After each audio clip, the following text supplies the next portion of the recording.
Fountain of Fair Fortune. High on a hill in an enchanted garden, enclosed by tall walls and protected by strong magic, flowed the Fountain of Fair Fortune. Once a year, between the hours of sunrise and sunset on the longest day, a single unfortunate was given the chance to fight their way to the fountain, bathe in its waters, and receive fair fortune for evermore. On the appointed day, hundreds of people travelled from all over the kingdom to reach the garden walls before dawn. Male and female, rich and poor, young and old, of all magical means and without, they gathered in the darkness, each hoping that they would be the one to gain entrance to the garden. Three witches, each with her burden of woe, met on the outskirts of the crowd and told one another their sorrows as they waited for sunrise. The first, by name Asha, was sick of a malady no healer could cure. She hoped that the fountain would banish her symptoms and grant her a long and happy life.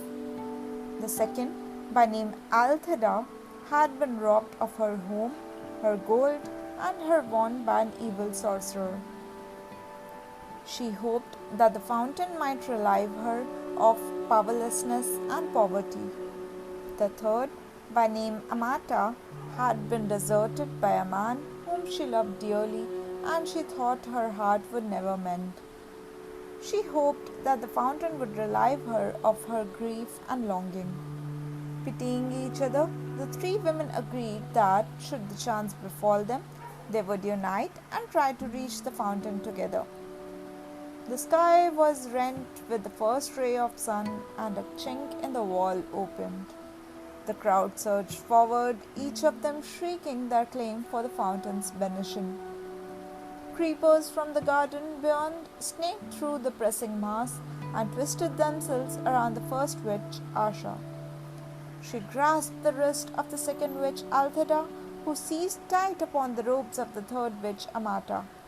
And Amata became caught upon the armor of a dismal-looking knight who was seated on a bone-thin horse. The creepers tugged the three witches through the chink in the wall, and the knight was dragged off his steed after them. The furious screams of the disappointed throng rose upon the morning air, then fell silent as the garden walls sealed once more. Asha and Altheda were very angry with Amata, who had accidentally brought along the knight. Only one can bathe in the fountain. It will be hard to decide which of us it will be without adding another. Now, Sir Luckless, as the knight was known in the land outside the walls, observed that these were witches, and having no magic, nor any great skill at jousting, or dwelling with swords, nor anything that distinguished the non-magical man, was sure that he had no hope of beating the three women to the fountain.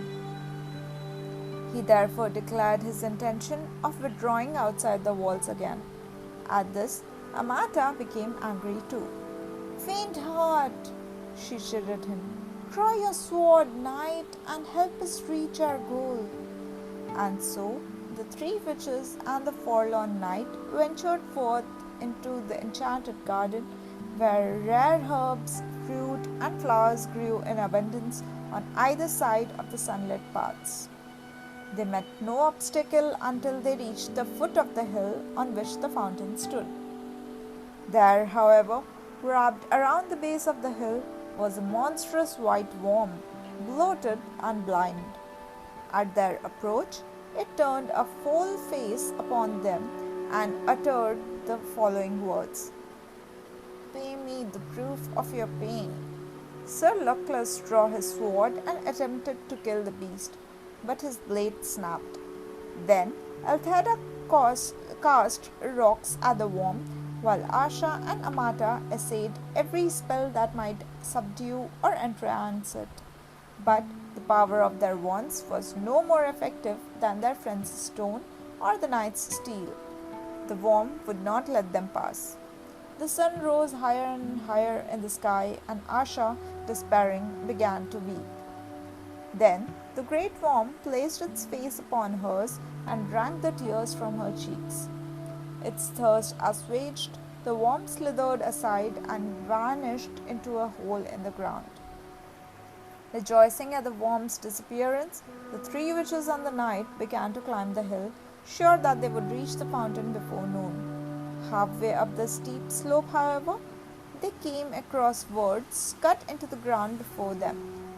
Pay me the fruit of your labors.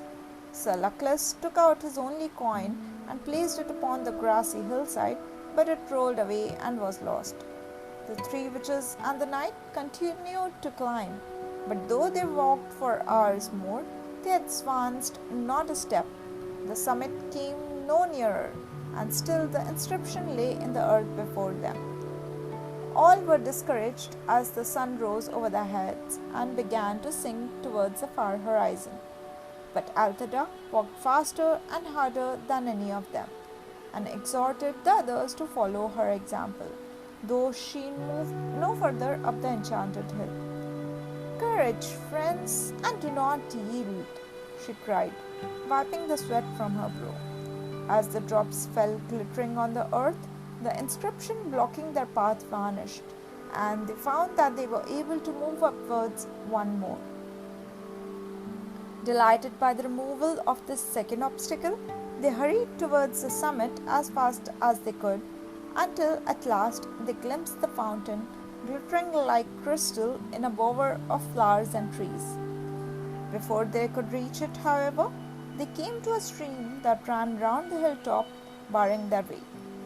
In the depths of the clear water lay a smooth stone bearing the words, "Pay me the treasure of your past." Sir Luckless attempting to float across the stream on his shield, but it sank. The three witches pulled him from the water, then tried to leap the brook themselves, but it would not let them cross, and all the while the sun was sinking lower in the sky. So they fell to pondering the meaning of the stone's message, and Amata was the first to understand. Taking her wand, she drew from her mind all the memories of happy times she had spent with her vanished lover and dropped them into the rushing waters. The stream swept them away, and stepping stones appeared, and the three witches and the knight were able to pass at last on to the summit of the hill.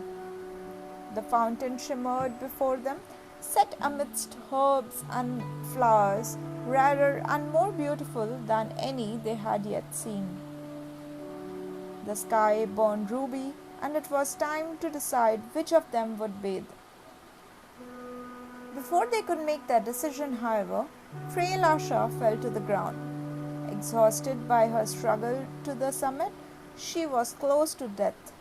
Her three friends would have carried her to the fountain, but Asha was in mortal agony and begged them not to touch her. Then Althea hastened to pick all those herbs she thought most powerful and mixed them in Sir Luckless' gourd of water and poured the potion into Asha's mouth. At once Asha was able to stand. What was more, all symptoms of her dread malady had vanished. "I'm cured," she cried. "I have no need of the fountain. Let Althea bathe." But Althea was busy collecting more herbs in her apron. "If I can cure this disease, I shall earn gold aplenty. Let Amata bathe." Sir Luckless bowed and gestured Amata towards the fountain. But she shook her head.